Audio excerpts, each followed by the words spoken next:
Iran সংঘাতের সময়সীমা, কতদিন টিকবে এই উত্তেজনার আগুন? তীব্র লড়াই এক সপ্তাহ পার করলেও দীর্ঘস্থায়ী সংঘাতের সম্ভাবনা কম বলছেন বিশ্লেষকরা। তাই কি আগামী রাজনীতিতে বড় ধরনের পরিবর্তন আসছে যুক্তরাষ্ট্রের অস্ত্রনীতি নিয়ে? ইসরায়েল ও ইরানের সংঘাত এখন থেকে এক সপ্তাহে পেরিয়েছে, তবে মার্কিন বিশ্লেষকরা বলেছেন এটি বেশি দিন টিকবে না।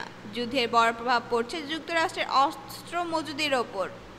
ইসরায়েল আধুনিক ও প্রচুর অস্ত্র ভাণ্ডারে এগিয়ে থাকলেও ইরান অস্ত্র সংকট ও সামরিক নেতাদের মৃত্যুর কারণে সমন্বয় দুর্বল। ইসরায়েলকে অস্ত্র দিয়ে যুক্তরাষ্ট্রের ক্ষেপণাস্ত্র মজুদ কমছে, যা তাদের উদ্বেগের কারণ। তবে সময় ইসরায়েলের পক্ষে কাজ করছে। ইয়েমেন ও ইউক্রেনের যুক্তরাষ্ট্রের অস্ত্র সরবরাহ এবং যুদ্ধ পরিচালনায় অস্ত্র মজুদ বেশ ক্ষতিগ্রস্ত হয়েছে। বিশ্লেষকরা মনে করেন চীন বা কোরীয় উপদ্বীপে বড় সংঘাত হলে গোলাবারুদের ব্যবহার আরও বেশি হবে। সেনেটর রজার উইকার বলেন, এটি যুক্তরাষ্ট্রের জাতীয় নিরাপত্তার সবচেয়ে বড় ঝুঁকি এবং প্রতিরক্ষা বাজেটে বিনিয়োগ বাড়ানো জরুরি।